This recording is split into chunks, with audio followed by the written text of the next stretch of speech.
어느 집에 개가 하루는 토끼를 한 마리 물고 왔습니다. 토끼는 흙이 잔뜩 묻어서 죽은 채 개의 입에 물려 있었습니다. 주인은 그 장면을 보는 순간 등에 진땀이 흘렀습니다. 왜냐하면 그 토끼는 바로 옆집에 초등학교 다니는 딸아이들이 그렇게 애지중지 귀여워하는 토끼였기 때문입니다. 그런 토끼를 자기 집 개가 죽여서 물고 왔으니 얼마나 놀랬겠습니까? 고민 끝에 완전 범죄를 계획했습니다. 토끼를 깨끗이 씻었습니다. 마침 토끼에 개에 물린 상처가 없었습니다. 씻어서 드라이로 보송보송하게 말려가지고 옆집에 아무도 없는 틈을 타서 담을 넘고 들어가 토끼 집 안에 딱 누워놨습니다. 완전 범죄, 자연사를 가정한 거죠. 그리고 어느 제 다음에 딱 기대서 기다리는데 아니나 다를까 조금 있으니까 아이들의 비명소리가 들려오고 막 웅성웅성 소리가 들려옵니다. 그래서 고개를 시치미를 뚝 따고 빼꼼히 담 위로 내밀고 무슨 일입니까? 보니까 옆집 아이들하고 아저씨가 놀래가지고 얼굴이 파래져가지고 토끼가 토끼가 말도 제대로 못하고 토끼가 그러는 능청스럽게 시치미를 뚝 따고 토끼가 어떻게 됐는데요? 그랬더니 그 집 아저씨가 말했습니다. 어제 죽어 땅에 파묻은 토끼를 어떤 미친놈이 끄집어내어서 깨끗이 씻겨서 말려가지고 토끼집에 도로 넣어 놓았어요.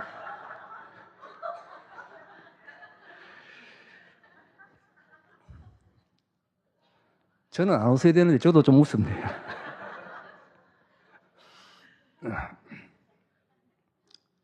유명한 신학자 칼빈은 교회는 성도의 어머니다 그렇게 말했습니다.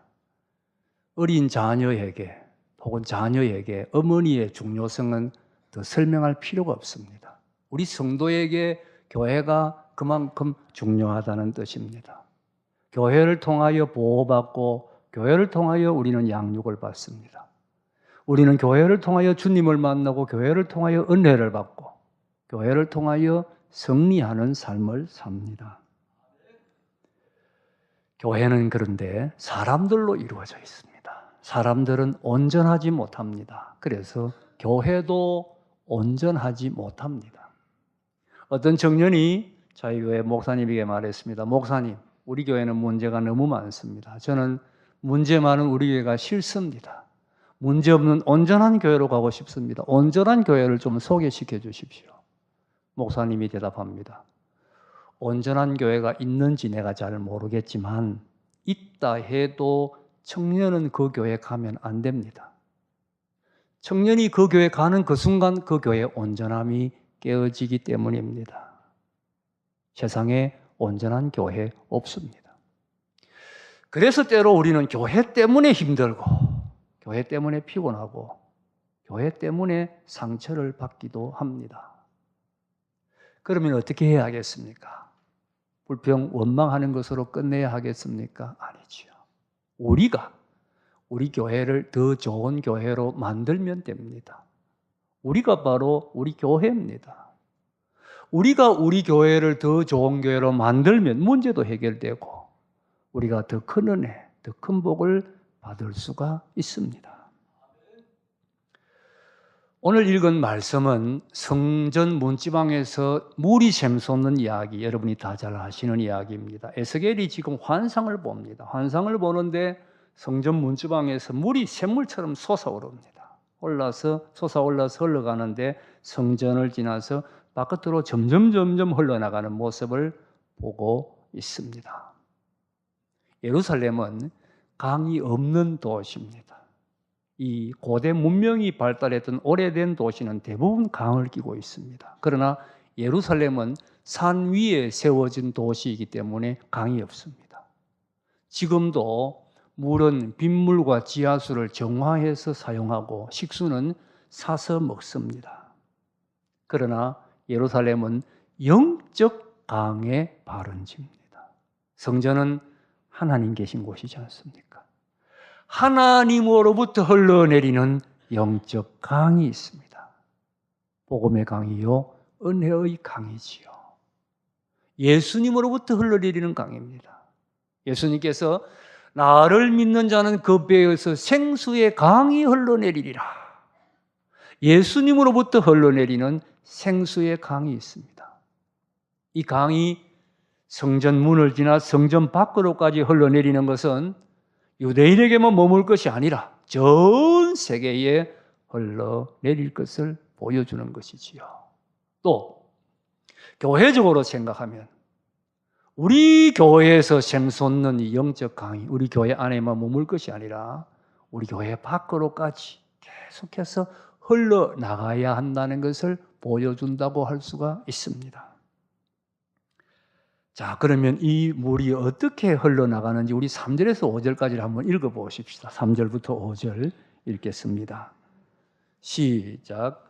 그 사람이 손에 줄을 잡고 동쪽으로 나아가며 천척을 청량한 후에 내게 그 물을 건너게 하시니 물이 발목에 오르더니 다시 천척을 청량하고 내게 물을 건너게 하시니 물이 무릎에 오르고 다시 천척을 청량하고 내게 물을 건너게 하시니 물이 허리에 오르고 다시 천척을 청량하시니 물이 내가 건너지 못할 강이 된지라.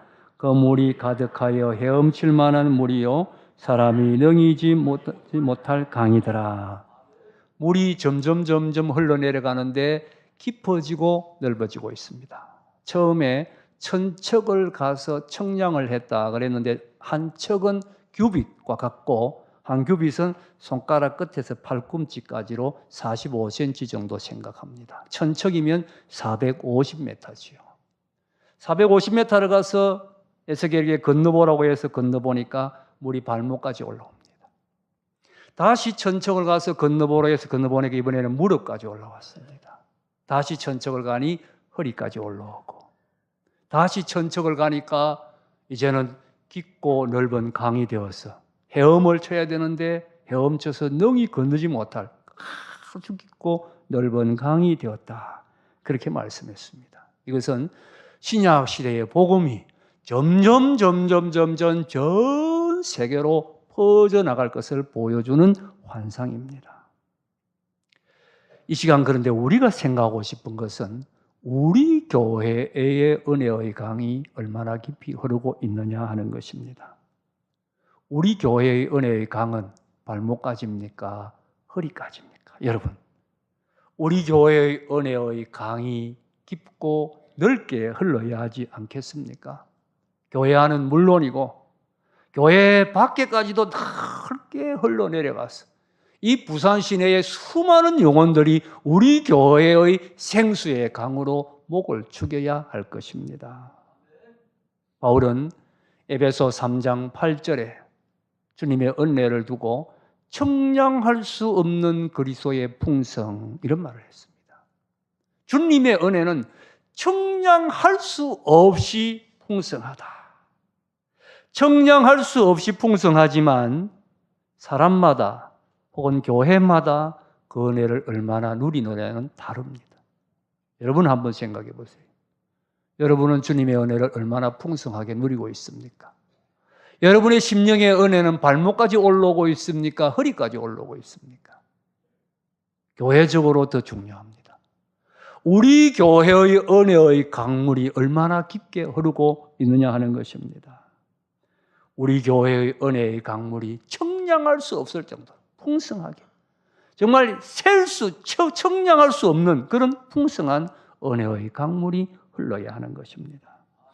강물이 흘러내리면 어떻게 됩니까? 9절을 우리 한번 읽어보십시다. 9절 시작. 이 강물이 이르는 곳마다 번성하는 모든 생물이 살고 또 고기가 바닷물이 되살아나겠고 이 강이 이르는 각처의 모든 것이 살 것입니다. 강물이 흘러가는 곳에 모든 생물이 산다. 생물도 물이 있어야 살잖아요. 이 강물 주위로 생물들이 살고 물고기가 많아지는 것은 말할 필요가 없고 바다도 소생하고 이 강물이 닿는 곳마다 만물이 살아난다 그랬습니다. 생명의 역사지요. 이 강물을 통하여 피곤한 영혼들이 힘을 얻고 죽은 영혼들이 살아나고 생명의 역사가 일어나게 된다는 말씀입니다. 12절을 보면 강 좌우에는 많은 나무가 있어서 실과를 맺는다 그랬습니다. 풍성한 실과. 그 실과는 약 재료로 사용된다. 치료한다는 거죠. 이 강물을 통하여 교회의 기쁨의 열매, 봉사의 열매, 헌신의 열매, 충성의 열매들이 맺혀지는 겁니다. 회개의 열매도 맺혀지고 성령의 열매도 맺혀집니다. 그런 열매들이 맺혀질 때 우리 교회가 얼마나 좋겠습니까? 우리 교회에 이런 은혜의 강물이 흘러야 하는 것이지요. 뿐만 아니라 이런 은혜의 강물이 흐르면 어려움도 이기고 나갈 수가 있습니다.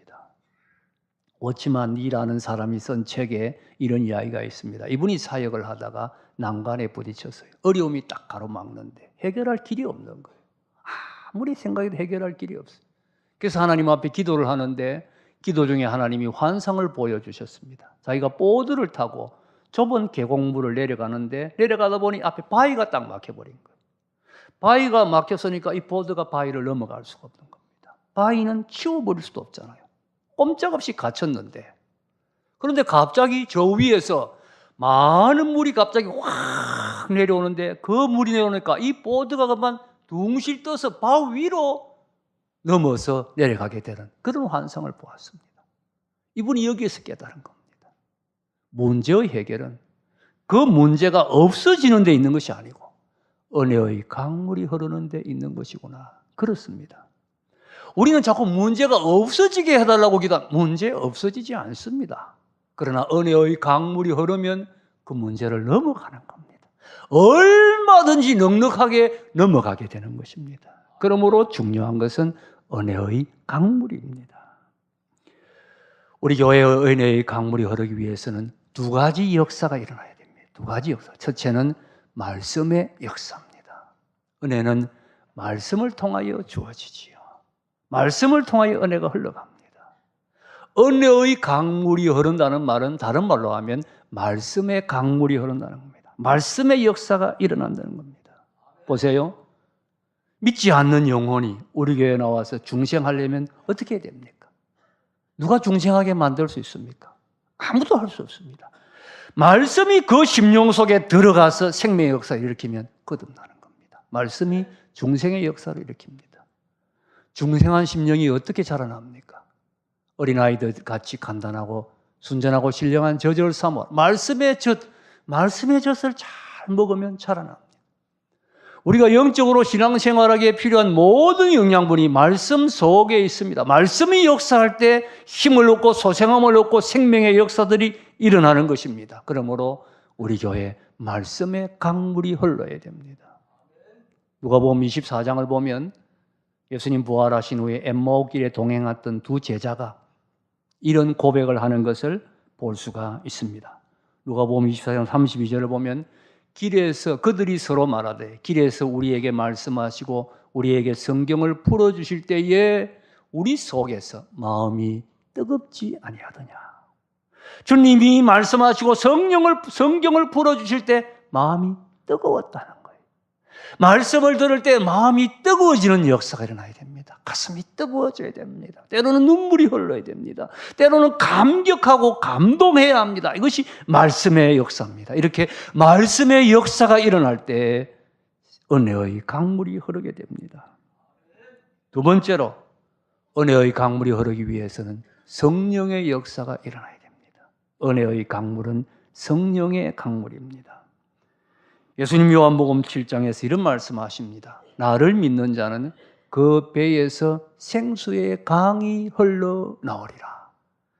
배에서 생수의 강이 흘러내리는데 계속해서 예수님 말씀하시기를 이는 그의 믿는 자의 받을 성령을 가리켜 말씀하십니다. 성령이 흘러내리는 것이 곧 생수의 강이 흘러내린다는 말씀입니다. 그렇습니다. 교회에 은혜의 강물이 흐르기 위해서는 성령의 강물이 흘러야 합니다. 성령이 역사해야 됩니다. 교회는요, 힘으로도 되지 않고 능으로도 되지 않습니다. 오직 주의 신으로 성령으로 됩니다. 성령이 역사해야 합니다. 말씀의 역사도 그렇습니다. 진정한 말씀의 역사는 성령님이 역사할 때 말씀의 역사가 일어납니다. 미국의 대각성, 대부흥운동이 일어날 때 요나단 에드워드라는 목사님이 계셨습니다. 이분은 그 대부흥운동의 사실은 주인공이 되었던 목사님인데 설교를 원고를 뜨듬뜨듬 읽는 목사님이었습니다. 그 당시에는 전기불도 없고 그 뭐 촛불, 호롱불 켜놓고 여러분 설교하면서 뜨듬뜨듬 읽으면 지금 같은 불이면 다 자지 않겠어요? 교인들이 전부 주무실 거예요. 그러나 이분의 설교에는 성령의 역사가 있었습니다.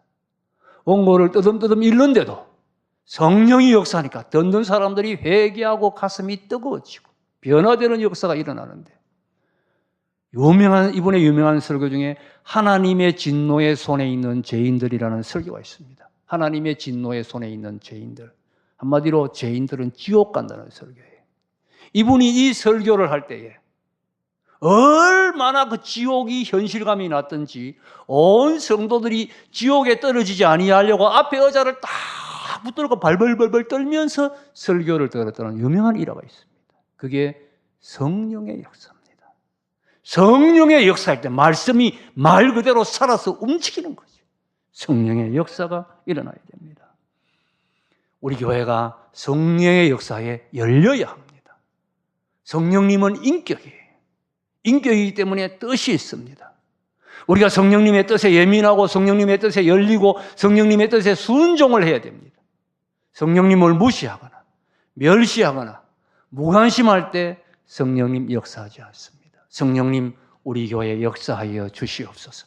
성령님 우리가 성령님의 뜻에 순종하겠습니다. 성령님을 사모합니다. 성령님 충만케 하여 주시옵소서 기도하고 구하고 성령님을 영접할 때에 성령님이 역사하십니다. 성령의 역사가 일어날 때 은혜의 강물이 흐르게 됩니다. 그러면 마지막으로 우리 교회의 은혜의 강물이 흐르도록 하기 위해서 우리가 해야 할 일이 무엇입니까? 은혜는 하나님의 주권적 역사입니다. 하나님이 주권적으로 주시는 것입니다. 그러나 그럼에도 불구하고 우리 편에서 사람 편에서 해야 할 일이 있습니다. 첫째는 사모하는 겁니다. 교회의 은혜의 강물이 흐르기를 꿈을 꾸고 사모해야 됩니다. 시편 107편 9절에 이런 말씀이 있습니다. 그가 사모하는 영혼에게 만족을 주시며 줄인 영혼에게 좋은 것으로 채워주실 것이미로다. 사모하는 영혼에게 만족을, 사모해야 만족을 주시는 겁니다. 먼저 사모하는 마음을 가져야 됩니다. 사모하지 않는데 채워주실 수가 없지요. 우리 교회의 말씀과 성령을 통하여 은혜의 강물이 흐르는 모습을 꿈을 꾸면서 그런 교회를 사모하고 그리고 고대해야 하는 겁니다. 먼저 사모하는 마음, 꿈을 꾸는 간절한 마음, 정말 우리 교회 성령, 이 은혜의 강물이 흐르기를 기대하는 간절한 마음이 있어야 됩니다. 근대 선교의 아버지는 윌리엄 캐리라는 사람입니다. 기독교 역사를 보면 항상 계속 선교라는 것을 해왔던 것이 아닙니다. 한때 했다가 안 했다가 근대에 들어와서 선교의 불은 윌리엄 캐리라는 사람이 시작하고 불을 붙였습니다. 이분은 원래 남해 구두 가게에서 구두를 수선하던 구두 수선공이었습니다. 복음을 받았습니다.